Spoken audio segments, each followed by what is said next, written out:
All right, Andy, here's your 427 small block Ford. Give description of this combination. With the Pro-Am manifold on it, fuel management, Terminator X, custom grind hydraulic roller, some of our CNC cylinder heads. It's an aluminum block, Shelby, front sump oil pan, got the front end on it.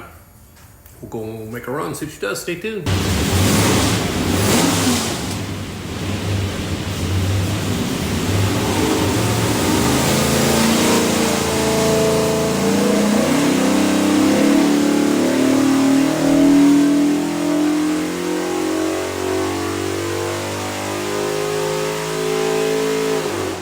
So 3,600, 463 foot-pounds of torque, peak torque 527, peak horsepower 578. So we rated at 570. It's got a front end on it, so it runs really well.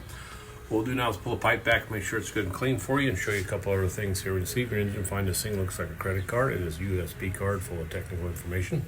In the crate will be this engine spec sheet. Highly recommend reading it. Have a great day.